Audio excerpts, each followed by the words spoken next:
Pink Pill. I am your host, Jamie Lynn, and I have a very special guest for you today, Mr. Larry Nolan. Now, Larry is the CEO of Hardcore Fitness, and he is a WBFF pro as well. So welcome, Larry. I'm so happy to have you here. Thank you. I'm pumped to be here. I think I made a comment that we aligned on and made a joke like, that's what I was, isn't that? Hey, I could be a guest. And then all of a sudden here we are. I know. Isn't it crazy how social media works? Like, I can't even remember what video it was, but I wanted to have you on because I think I was challenging some red pill stuff, and you left a comment that really stuck with me. And I was like, it's so rare to kind of hear that from the men who they're target, like they're saying that alpha men, right? Men that are successful, attractive, have a fit body, qualities that you would embody would never align with some of the material that I would post or want those qualities in women.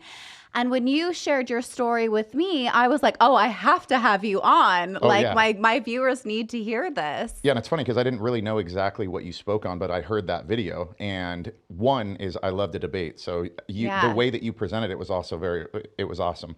But it also aligned. And so then it just kind of worked out. So I'm excited to be able to do it. Well, thank you. Well, why don't you familiarize my viewers a little bit with what you do, who you are, because you're pretty big in the fitness industry. And you also have a beautiful wife who's fitness pro as well. She's here in the audience. Welcome, Nadia. So she came to support. So we've been doing fitness since 2007. Before there were boot camps or any outdoor fitness, we were kind of like one of the pioneers to kind of start that. So we've been doing that since 2007. Now we have an international franchise. So we have gyms throughout the U.S. into Germany. We've branched off into supplement company, equipment company, marketing company. So like all of our combined companies do over 30 million a year. And then we also both of us have placed top 10 in the world at the World Championships for the WBFF. So we're kind of like all infused in fitness, but our story is kind of like all over the place in different directions. I really want to get into that. And I think what's so incredible about you guys is that it's very clear that you guys have a partnership.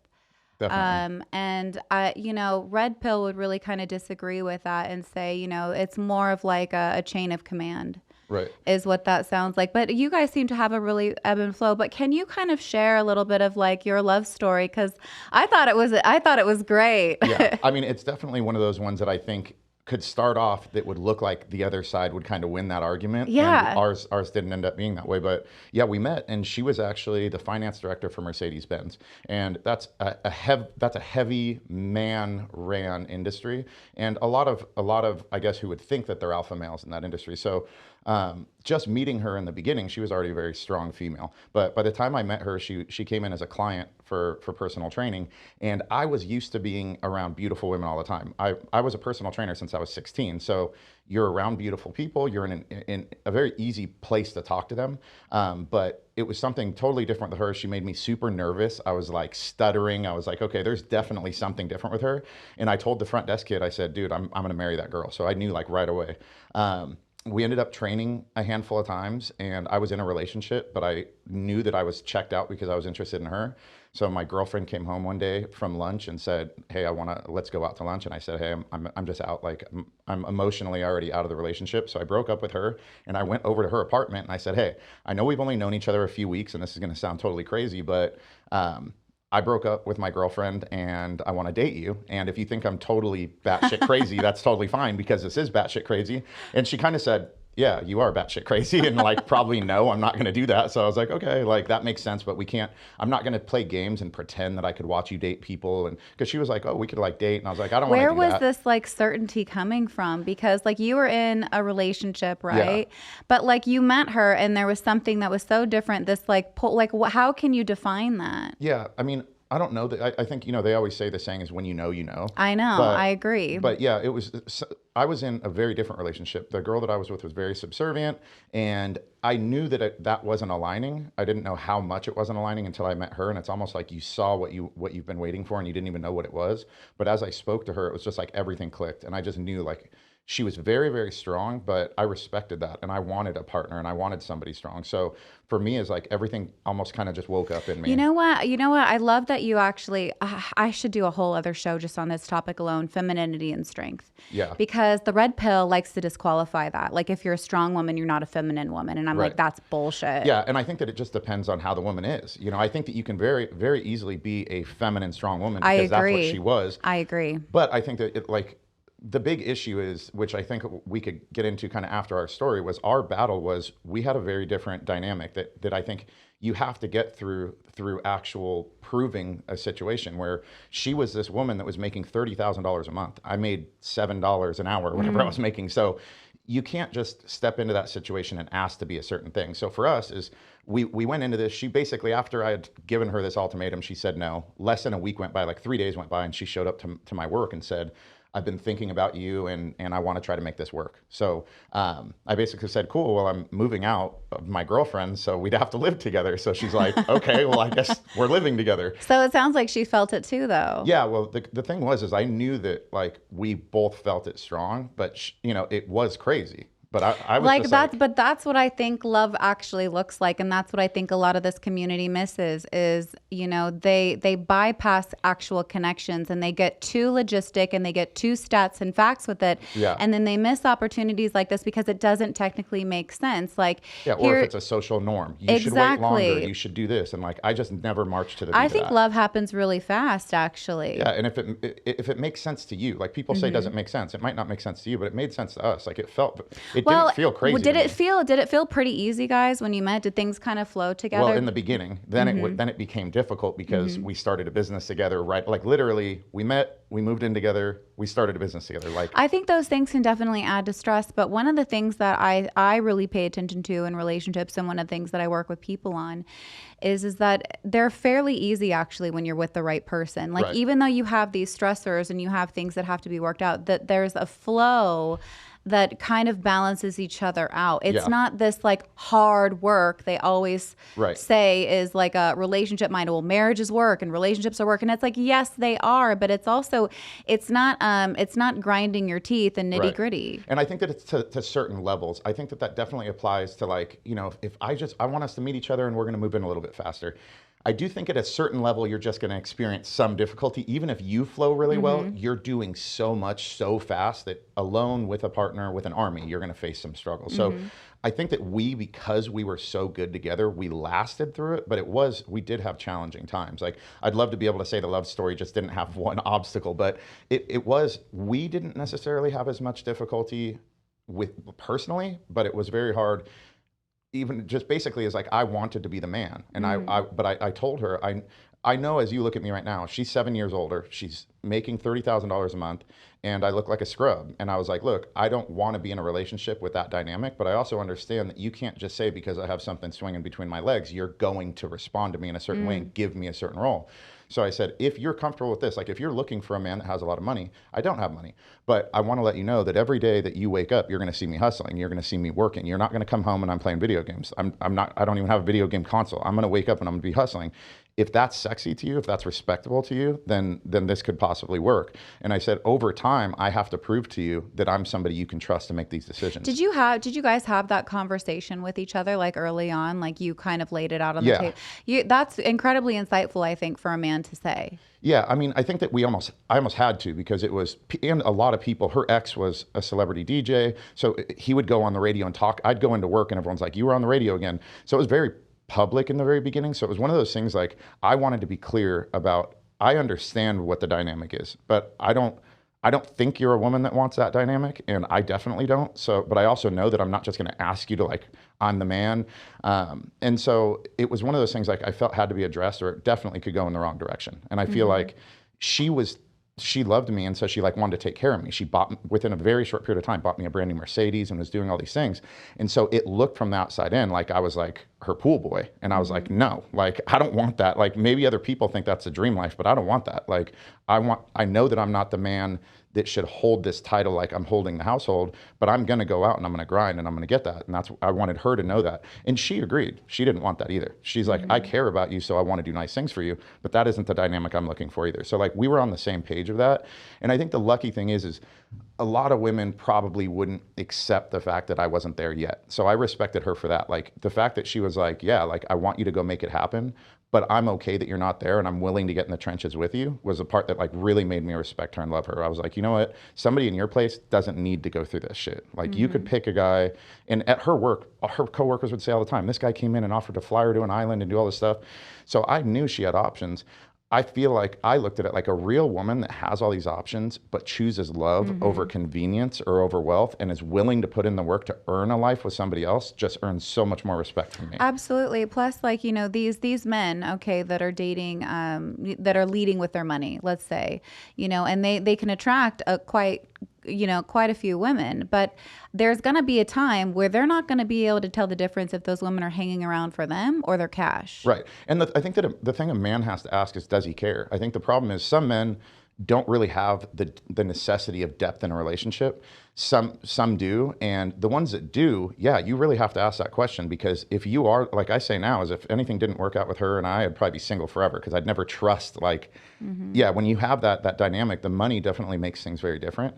And so some of these guys that don't have this, like you said, these rich guys that are with a 20-year-old girl and they're 60 years old, some of those guys probably just are like, I just want somebody here that does make me a sandwich, you know? But I think there are other guys that don't want that, but they just aren't willing to put in the work to get it. And I agree. I think most men actually want relationships. Yeah. Okay. But, you know, me being a therapist, I actually get to see more of that than what's publicized out there. Most men are looking for one girl. Right. You know, they're trying to attract one girl, and guess what? Girls are doing the same thing a lot of times. They're posting a picture for that one guy, hoping he'll see it. Right. You know, and guys do the same thing. They're like, how do I get this girl, or how do I get over this girl? Like a lot of men are heartbroken too. And then what happens is, and this is where I think red pill really boomed, is they don't heal from those relationships, and then they start to resent women, or they didn't get the girl when they were young, and now there's resentment, this hate once they get a little clout, money, and power. Right. I think it's partially that, and I do think that another part of it is it does take a lot more work to do it the other way. Yeah. My dynamic would have been so much easier to just say, cool, you're going to buy me stuff and I'm just going to be the pool boy. Like, cool. Like, what was it about you that didn't take that route? I just wasn't raised that way. My dad raised me in a very clear way of what masculinity looked like. Is like, look, this is the role of a man, and it's very clear cut. Like when I was young, and probably at same time as you, it was always like, don't ever hit anybody unless you get hit first. And my dad didn't raise me that way. He's like, no, if you ever see a woman, somebody handicapped, somebody elderly being hit, you will hit them first, or you'll come home and I'll hit you. So you can determine which one scares you more. And so he had these clear defined roles of like that were very different even for that time. The first time I got in a fight in school, I had hit the kid first, and I was in the office, and they're like, he's going to be suspended. Aren't you upset? And he's like, no, I'm proud of him. Like he stood up for somebody else, and he did what I told him to do. I told him, hit first if you see these things. And so I always knew that I was being raised a little bit different, but he was clear in those things where other people looked at it as violence, and he looked at it as, he's not choosing violence. Is sometimes violence is a necessity. It's the proper tool for a situation. You avoid it at all costs. But a masculine man will understand that somebody that's not capable of defending themselves, he always defined responsibility. He said, I want you to break it up. The word response is responding to a given situation. And ability is, are you able to respond to that given situation? I like that. And so he always said is, you have a responsibility as a man and just as a citizen. If you see somebody that's being bullied, or you see a woman that's being hit, it is your responsibility to step in. See, I love that, because I think, you know, I think men are protectors by nature, but they have put this skew on masculinity that is leading more with aggression, and women are interpreting aggression as masculinity, and it's not. And so I like what you're saying, because I think more men need to hear that. Being masculine is being more of a protector and more of a provider than it is somebody that is aggressive or controlling or domineering. For sure. And we had those conversations. Where she was raised, she didn't really see a lot of violence. She grew up in a better area. I grew up in a pretty bad area. And so like I explained to her, is like, we'll have clear-cut lines so you understand the difference between violence, and we're both going to be on the same page. If a man physically touches you, I'm going to hit him. If this happens, that's where that's at. You're not going to worry about me just going out punching people and running around the streets like a maniac, but this is what it looks like. And so we were able to have those conversations, and she really understood. And now is like, I think she would look down on me if I didn't defend her or somebody else that was in need. Like she sees it in a different way.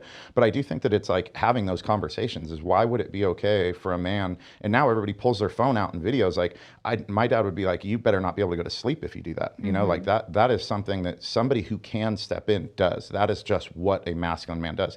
And he was always clear as if you aren't able, then you aren't able. There are some men that aren't capable. You know, being such a, you know, a masculine man and wanting to be a provider, wanting to be a protector, was it difficult for you to accept and receive her help initially? Yeah, it definitely was one of those things that I believe tested my masculinity, because I think that that was like one of those things that wasn't a comfortable role and wasn't what I wanted, but I knew that what we had wasn't what it appeared to be. And again, I think that because I didn't allow outside people or norms to kind of dictate how I live my life, that's really what allowed me to kind of push through it, because you don't get there overnight. You know, you don't go from the woman who's making 30 grand a month and you're making nothing to being the man that she looks up to. Like, that takes time. And so I had to be willing to understand that it was going to be difficult, and there were times that it was more uncomfortable, but I knew the path that I was on. Like, I'm going to make this happen.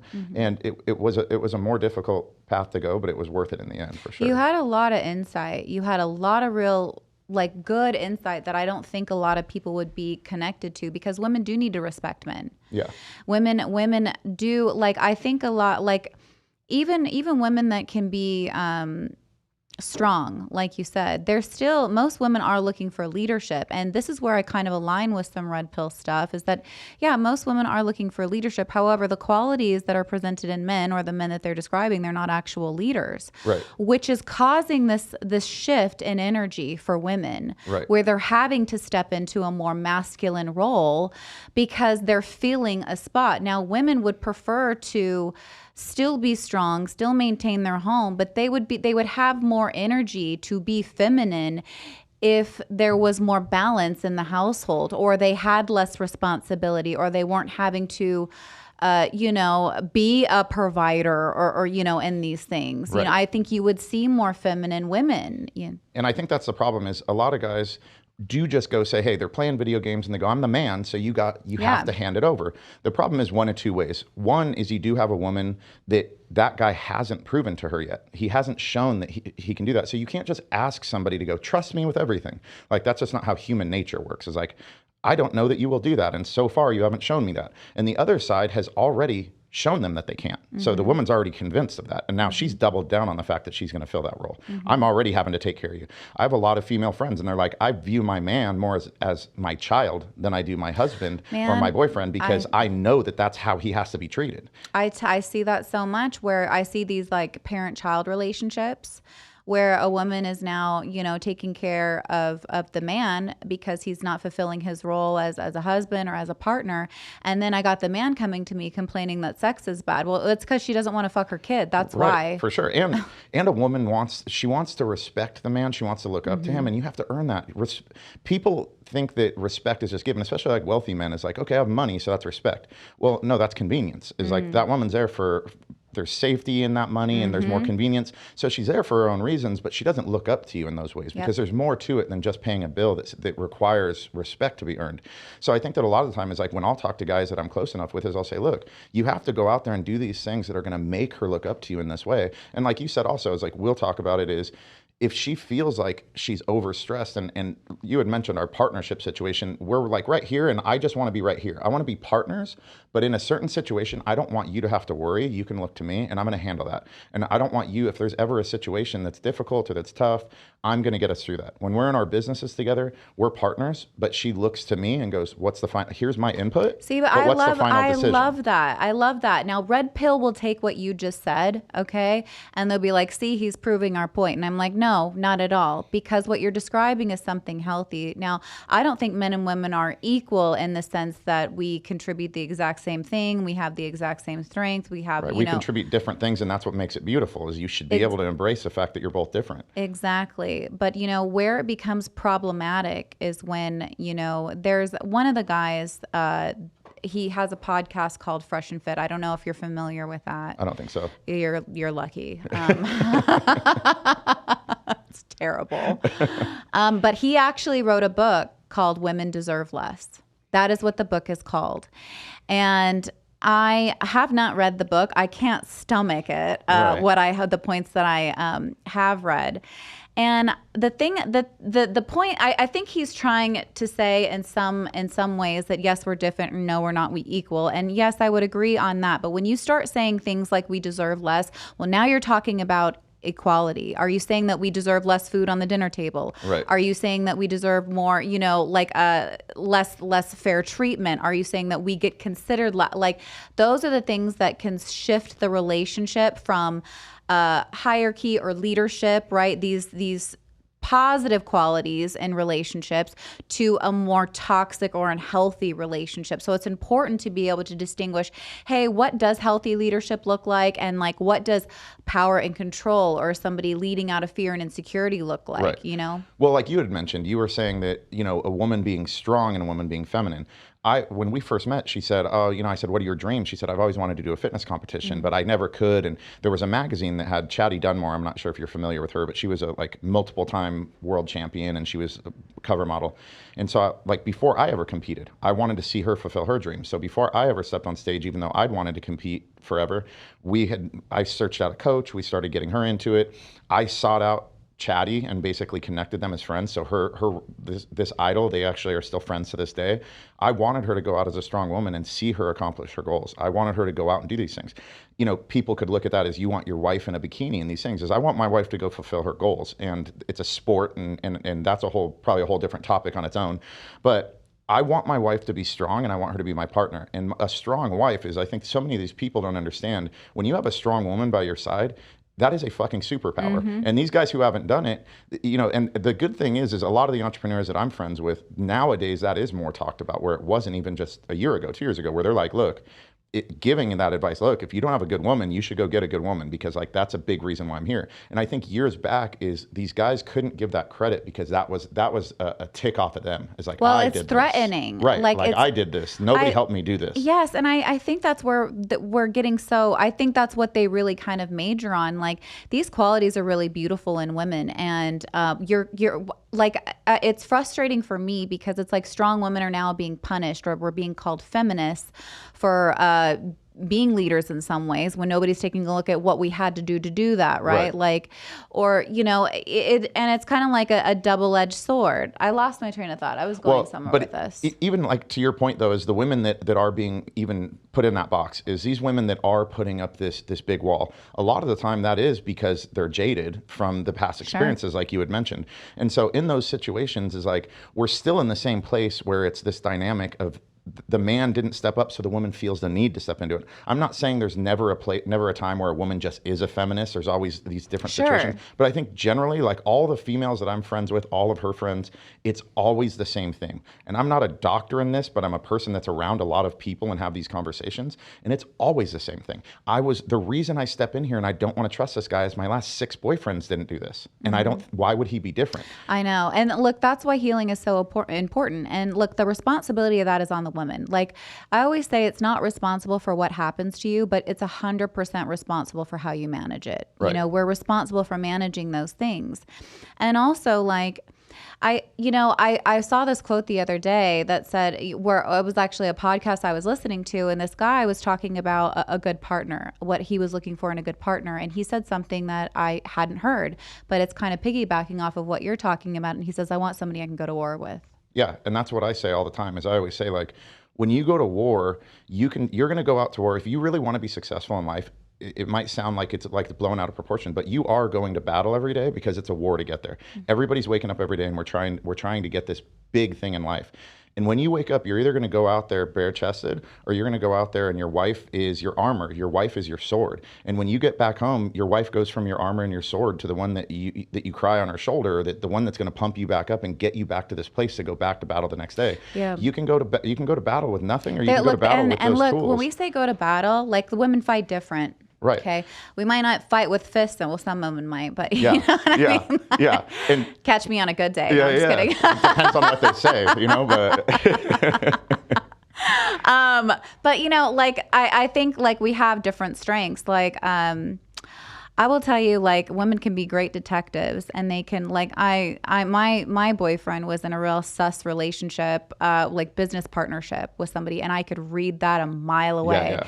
But women's intuition. I tell you, man, but I knew I had to play it real careful. Yeah. Because he you don't was want to seem crazy. Exactly. Well, plus she had more leverage than I did because we were newly dating, and right. So she had the trust there established, right. And I'm I saw this bitch coming a mile away, and I was like, how the fuck do I suss her out? Yeah. know?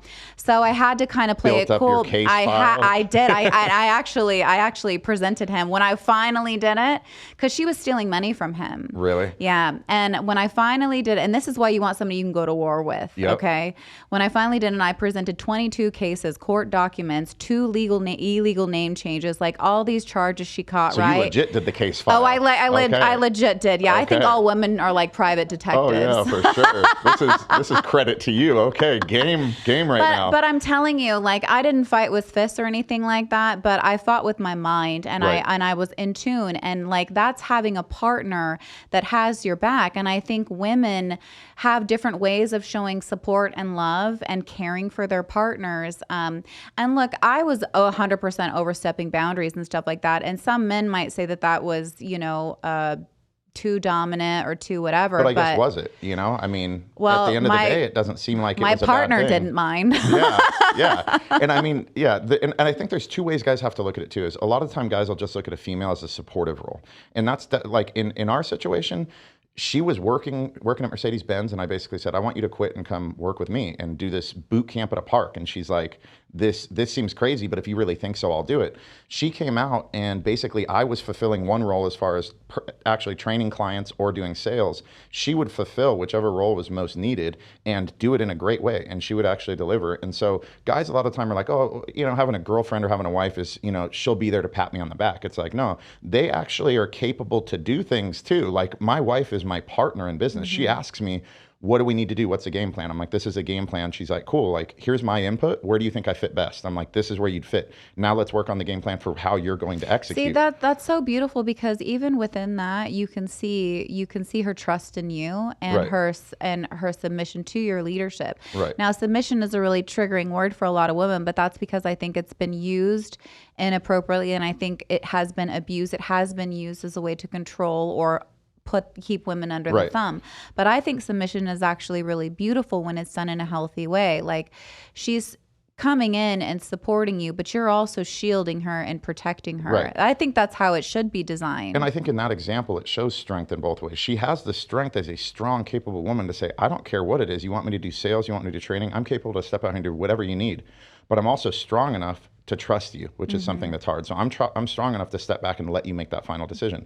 And I think that there's strength in both of those things. And so I think that's something for the women to look at, is sometimes strength does come in that role, to be able to be strong enough to give that over to somebody when it's scary. I love that. So I love that. I love that you said that. I want to put this caveat on, though, because you should not trust everybody. Okay, no, ladies. But I'm saying that's why is it's like, earned. It has to be earned. It should. Like, you need to. By the time you do it, he has to prove himself. There you go. Through those actions. Is that's what we would do, is like, hey, look, these are the things I intend to do. Does he get up and do those things? Yes. When he wakes up and says, I'm going to go do this to get a job, did he go do it? Perfect. If it didn't work out, what was the game plan? He's going to work on a better resume. Did he do it? I love that. Look, a lot of guys and women do this too, but they engage in a technique called future faking, okay? Where it's just like, it's all these promises and they get you hooked, or they get women sold on a dream or an idea. And so the woman starts entertaining this false narrative and this false relationship, and she starts to believe that it's actually occurring, that he's actually going to do all of these things. And by that time, she's so vested in it, it's so hard for her to pull herself out of it. So I like what you said about, because a lot of women will just see the potential in somebody, but they'll never see it to fruition because that man is lacking a drive, or he lacks a purpose or the will to do it, or he's not that into her and had no intention doing that anyway. Right. I think that a lot of those things just go back to the same thing, is it's actions. Like I say, in business, relationships, anything, is it has to be proven through action. You can say anything. It's great to be optimistic. That's awesome. And it is great to give opportunity. I think that is good. If you do see something in somebody, that's beautiful. So now that I see that in you, what the fuck are you doing with it? Exactly. Okay. Look, not everybody lives to their potential, right? They might have the potential, but do they have the follow through? Do they have the motivation? And if they don't have motivation, do they just give up, lay down and die, or do they push through it? And then there's also that manipulation. Oh, well, just because I'm struggling, I'm a little down, don't you support me? It's like, as a man, you still have to try. You have to get up and do something. I always would say, look, it might not be perfect. I might not execute, but I'm going to get up and keep trying. And I think that's where there should be something in it. If he at least has a plan and he's trying and he's continuously making efforts to move forward, that's at least a really positive sign. Somebody that goes, look, I went to this job interview and it didn't go well. Great. Now what's your plan for that? I'm going to talk to my friend who nails interviews. I'll tell you what, when a guy is really into a woman, you can't make him not do that. No. We laugh about it because I'd never used a computer. I'd never touched a computer. And I told her, I know I'm going to need to use a computer. So she left for work that day and I told her I'm going to have to make flyers. She was gone all day and came back and I was still sitting there trying to figure it out. I'm going to sound like I have a 4 IQ, but I couldn't turn the computer on. Mm-hmm. And she came back and I was like, you're kidding? And you've actually been sitting here all day? I was like, yeah, I didn't give up, but I honestly have no clue how to use this computer.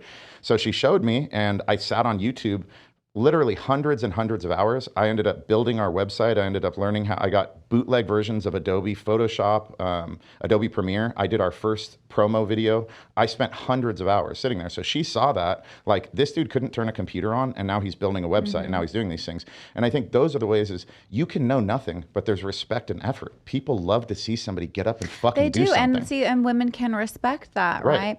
I think that there is a big difference between supporting somebody and being a supportive person and then saving them. See, a lot of people will go one or two ways. They will, like, a lot of people are actually pretty supportive, but they feel responsible for the other person's emotional well-being or success. And so they start stepping into a role that other person should be doing. Right. So they start doing the work. And this is where you get into that parent-child dynamic, where it's like, now you're doing all the work for them. So it creates no motivation, no need for them to change, no need for them to level up. And I've had quite a few friends that have loved this role. And, it's heavy manipulation. It's rarely that this woman's just like, this makes sense. The man is very good at being like, I thought you loved me, and I'm struggling to get this business off the ground, and now you don't love me because I don't have money. Now now you're only about money. So a lot of the time is the woman's there and she's trying to support this guy. It's not a great match. She does want to be able to respect him. She's supporting the fact that he's supposed to go out and try, but he doesn't even want to do that.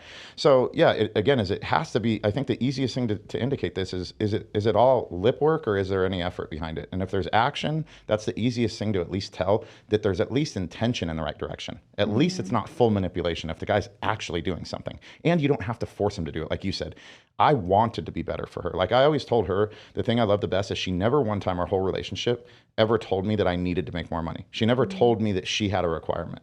It was always that I wanted more. When we were to get married, all her friends and everybody said I drug her along because it took like 7 years for us to get engaged. I said, I'm not buying you a ring until I can buy you the ring I want to buy you. She said, I don't even care what the ring looks like. I said, I do. As a man, that's a representation of how much I love you. To me, that's a representation when we go out, that's what you mean to me to other people. I want everybody that looks around to know, like, that's what you mean to me. And even though it doesn't mean that to you, that's what it does to me. So you have to give me time to do that. And when we get married, I want to wake up and you look at me as a man I want to be looked at on the first day of being married to you.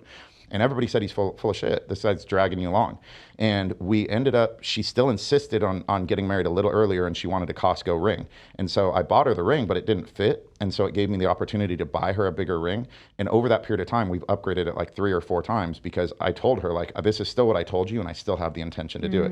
If you care about somebody, you're going to go out and do it. That many years later, still upgrading the ring. I think that's incredible. And she never asked for it, but I think that's an important thing too, is like, if you're a woman and you want more, there is a way to encourage a man, but it can be discouraging to a man if you put those things on him. Like, you better go make 6 figures. Tell me a little bit about that, because I agree with you. And I think I like hearing that from a guy's perspective, how that can be. Like, how should a woman, because I always say you want to step on branches, but you don't ever want to, like, go after them. Right. Yeah. I mean, look, if you're going to tell a guy, look, here's what you're going to go do for me to respect you or love you, that's already a pretty broken dynamic. Like, you're starting off on a pretty bad place. It's like, I'm telling you what you're going to do for me to like you. It's like, that's going to, like, in my eyes personally, you're already starting off in a really weird place. My main thing, I think it's weird too, because if you have somebody that's not genuine, then they're just going to mirror that for a little bit and string you along. And then, you know. And as a female, you should be able to say it in broad terms. Like, I want you to be ambitious. Like, these are the things that I respect. And that genuinely should be the truth, but it should also be enough for him to go do it.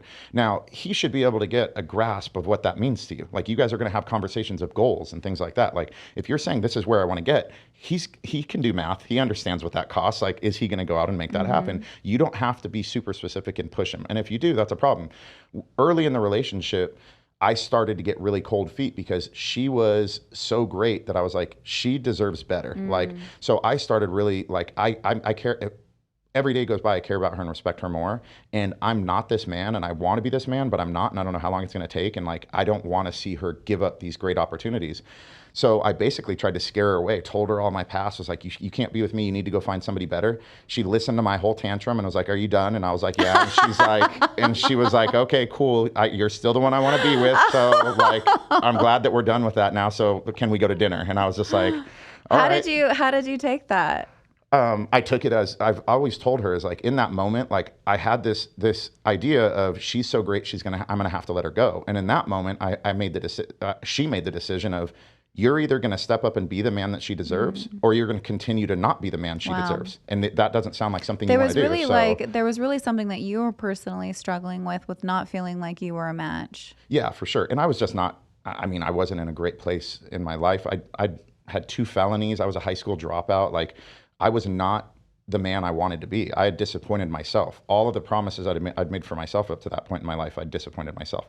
So I was still working through being the man that my dad always wanted to be, that I wanted to be. And so now I've met this woman that seems so great, and I want to be the world for her.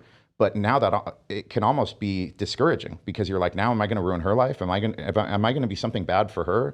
And so at that point, though, it was like, look, these are your choices. You're going to step up and be the man you think she deserves, or you're going to be the man to bring her down. So now step up and do what you need to do. So it just made it even more clear. And I was like, look, I can't bail on this, and I'm going to have to continue the path. And so that just was where it was, and it stayed that way. That is just that's so amazing. And I think that this is really what love looks like. I think that it's not so rule based like they make it seem. Like, I think it defies, age.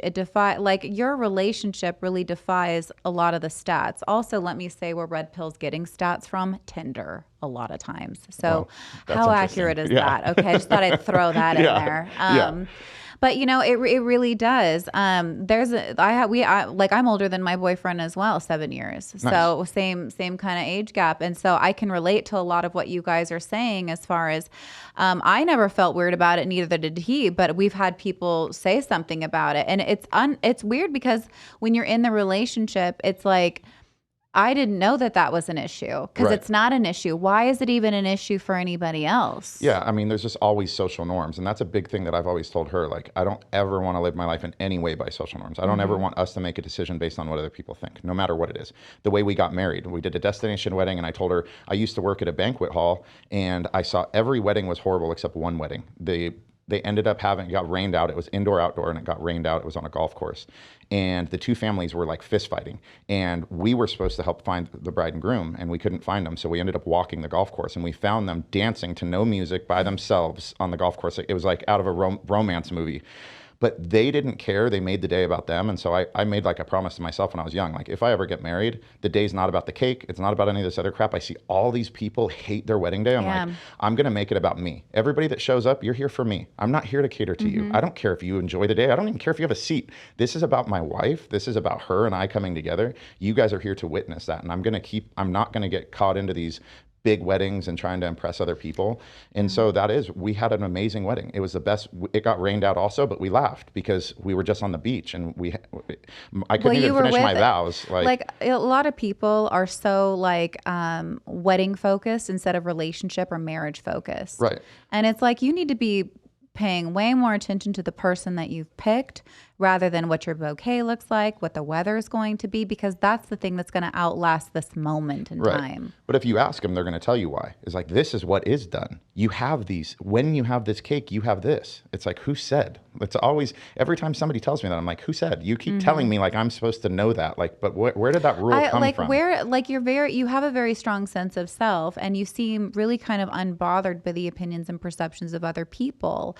Like, that's something that a lot of people struggle with. Did you ever struggle with that at some point? Yeah, and I think anybody who says that they don't at all is probably lying. Yeah. But I think that it's one of those things that you just make a decision. You're either going to be bothered less and develop those skills to have thicker skin, or you're going to end up living your life by other people's dictations. And like I just told her, is like, I feel like my mind goes way outside the norm. Even the business, when we did the business, like I said, there was nobody that did that business. So it was like, it really did, like, she got made fun of a lot. People are like, I saw your boyfriend at the park with a pink laundry basket with weights in it. Like, it's so goofy. And I had to do a lot of stuff to keep us afloat. I had to hang Christmas lights and take them down. And she came with me to help me. And we ended up at one of her clients' houses that used to buy a bunch of SLR Mercedes from her. And he was like, this is what you're doing now. Like, so there were a lot of these moments that were, you know, it should be embarrassing, but I was like, I'm doing what needs to be done to do what I know is going to be the good outcome. Man, that's the thing you look for, guys. Like, it's that right there. It's doing it. It's overcoming your environment. It's doing it in spite of how you feel. And also, like, a big thing that you overcame and you both overcame was pride. Yeah. That didn't even touch you. Yeah. And I'll tell you what, pride will be the downfall of any relationship. It will be that right there. But the fact that you were like, fuck it, I'm going to do what I got to do. It doesn't matter. Like, your focus was on your family. Right. Like, and that's your future, what you, and your future. And that's what you want to pay attention to. It's not like the bag you can get, or like, you know what I mean? Like, that's the real stuff. That's the stuff that sustains relationships. That's character, and character outlasts time. Yeah, for sure. I love that. Yeah. And I think the thing too is you don't have to feel bad if the pride gets in the way for a moment. If you, for a moment, feel kind of like this is embarrassing, that's okay, that happens, but it should be a moment. And your goals should so far surpass that blip on your radar goes away. There were moments that I was like, this doesn't feel great. You know, this isn't what I wish I was doing. And I don't like that I necessarily have to have her here helping me on this day. But those things didn't rule in my mind. They didn't maintain any form in my mind. They went out of my mind very quickly. And I got back to the fact that this money we're going to make is going to buy Christmas presents for our family, and the business is going to stay afloat. And this is my game plan for the business for the next year. And I know by next year, we're going to be in a better place, and I'm going to execute to make sure we're in a better place. And every year it was a little better. And people now, well, how'd you become an overnight success? And I'm like, we had a used car lot in our front yard. I would buy and trade stuff on eBay to buy an old crappy truck to sell another one for $500. There were so many side hustles and so much stuff that we did to be able to get here. And like you said, is the pride can be something that will kill you, because if you're somebody who's going to live in the now, the pride of selling these used trucks, or the pride of hanging Christmas lights, well, then you're going to look like whatever you look like now, which is a guy who's doing whatever you're doing, which probably isn't great anyways. And that's what you'll be forever. Or you can, for a moment, have your pride dinged and go achieve something greater. And then 5 years from now, those people look up to you in such a great way that you're the one laughing. Nobody's laughing. There's nobody laughing at, I don't hang Christmas lights anymore. So those people that have that story, guess what the ending is? It isn't that was my last day. The day that you saw me and laughed at me, you just look like an asshole now, because that day supported my future. I think that, you know, I mean, you guys both have a very successful online presence. You must get, I'm sure you get a lot of love, but you must have those people that also like will, you know, hate on you and discourage you, and those the dream killers, right? Yeah. How do you kind of navigate that and sift through that? Yeah, I have a hard time with that, because like one of the biggest issues we've had in our business is I do have a big heart. Like, I want to help people. So, you know, those things did bother me, because there were so many people that while we were coming up were like, we want this for you so bad. We want this for you so bad. And I felt so much love and support. We're building our first gym. We had so many issues, but these people cared about us. And then all of a sudden, as we're doing better, we're hearing they're saying horrible things. And I'm like, but what, this isn't computing. Like, why do you feel this way?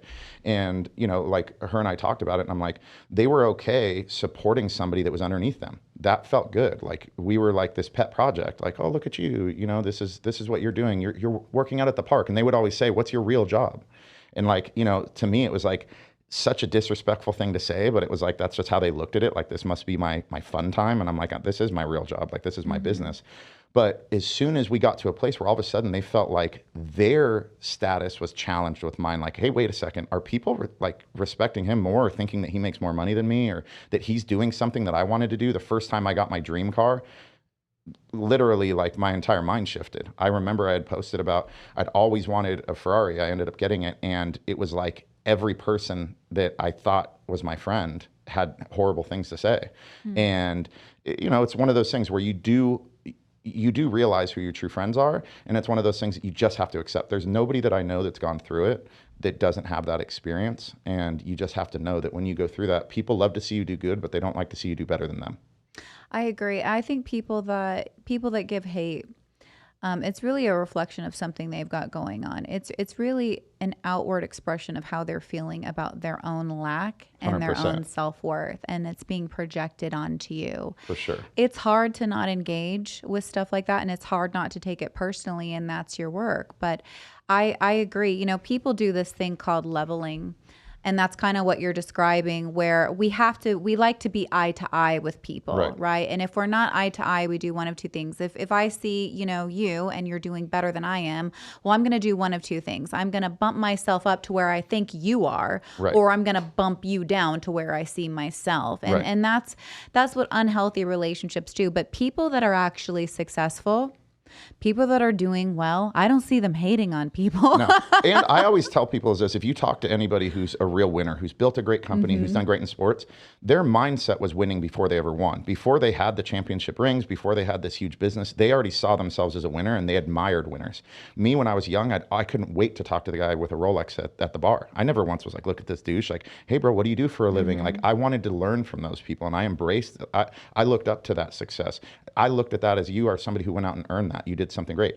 You have an opportunity when you see people that are doing great. You have an opportunity to be motivated by that, be inspired, to network. I mean, nowadays with social media, you can literally message that person and become their friend and learn from them. But instead, if you are somebody who chooses to leave a negative comment, you're doomed. You have a loser's mindset. And I truly believe you're either a winner or a loser far before you win or lose. So you have to determine now, before that outcome, what is your mindset going to be? Are you going to be the person that wants to learn how to win, or that's going to hate on the winners? And winners are only focusing on winning, and the losers are focusing on the winners. So you're going to choose which one you're going to be. I love that. You know, we all have things that happen to us and things that we have to overcome. And the thing is that people will do one of two things. They will let their environment tell them how they're going to feel, or they will be able to overcome their environment. You've got two options. You can be a victim, or you can overcome it. Yeah, for sure. And I think you hear that with a lot of the stories, is you hear these people that, whether they went to prison, whether they had these other issues, is that really shows their mindset. They had nothing, and they already saw the future, and they were determined to go there. But you have other people that are in a far greater position, and they cry every day that they're not successful. So I just believe it is mindset. Like, we've had these situations where we've talked to people a lot of times, and they're like, how'd you do this? A lot of stuff to us was just common sense. And now I look back, and obviously talking to people, I realize it wasn't. But common sense is not so not that common. Yeah, it's not. And so we talk about how we always looked at the business was, if the business needs it, that's just a fact, and you do it. There was no other discussion. If the business needs it. Now we'll talk to people all the time, and they're like, yeah, but I don't want to. I'm like, but how is that even an option? Like, you just said that this business means everything, and this is how you get your family to the next level. And I just told you what you need to do, and you just said you don't feel like doing it. How does your feelings matter?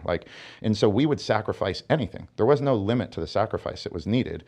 If the business needed it, you did it. And so that's just something that I think is, people determine their mindset. Are you going to sacrifice? Are you going to do things for your relationship, for your business, or are you not? Like, a lot of people just don't want to be uncomfortable. Right. You know, they like the minute it starts to rain a little bit, they're out. They're looking for an easy way out, and everybody's self-medicating nowadays, whether that's shopping, whether that's drugs or alcohol, whether that's sex. Like, everybody's just trying to numb themselves from the pain, and nobody wants to be uncomfortable, and nobody wants to be in a situation that they can't predict or control the outcome. Yeah, for sure. And you see now is it's easy because you go online and there's somebody to tell you, this is how you're going to get your spouse so easy. This is how you're going to make $1 million in 2 days. There's all these people preaching how easy it is. And everybody wants the fast and easy route, whether it's in the relationship, whether it's in business. I always talk about how each of those things are the same thing. Is if you can be successful in your relationship and you translate those same things to business, you can be successful there. They're all the same mindset, is like delayed gratification, sacrifice, like these same things. In a relationship is the same thing. And same in business. You can't just become wealthy and become successful in business and then coast.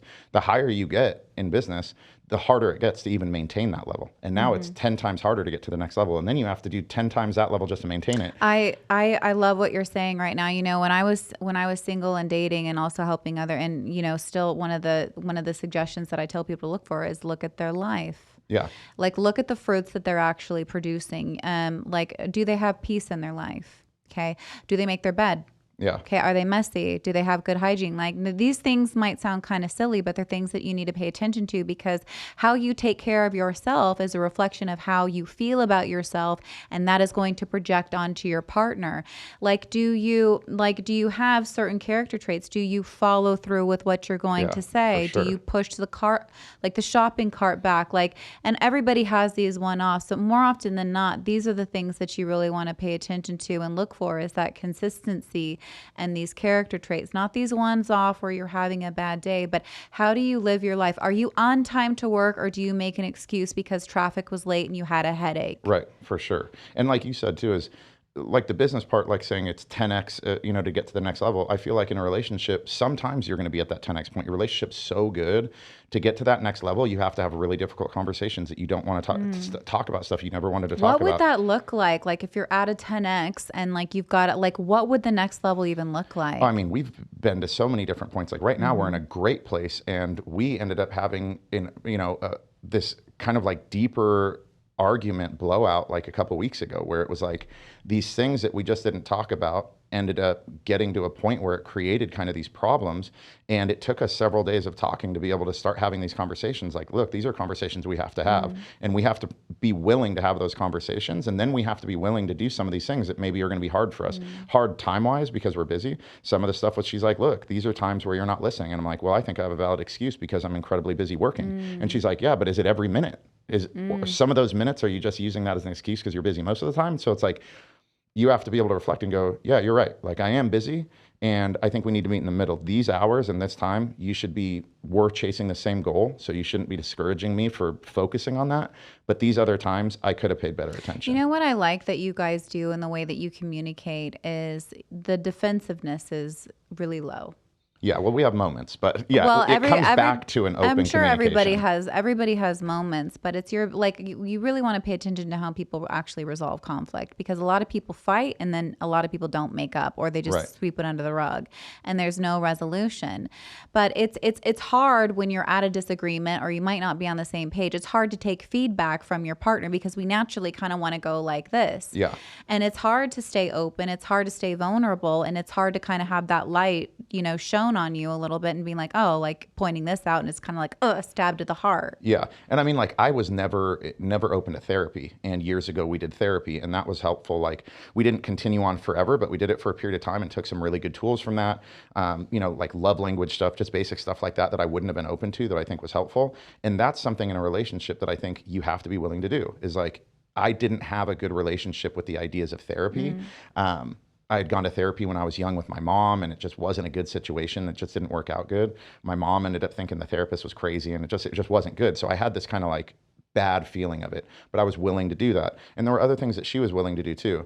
And like you said, people don't want to be uncomfortable, whether it's in business or a relationship. If you really care, you're going to go out and do what needs to be done. Like, you want to make the $1 million, you want to stay with the person you love, then get up and do it. I think there are certain things that you get to a point where you can't be with that person. If it's, say it's religion, say it's, whether you want to have kids, there's certain breaking points. Outside of that, if you love them enough, fix the fucking problem. You just be uncomfortable, figure it out and do it. So for us, we get to those points. And then the great thing is, I feel like we're the best after. Like, anytime we go through those uncomfortable situations, we're like more intimate, we're closer, we feel like we have this better connection.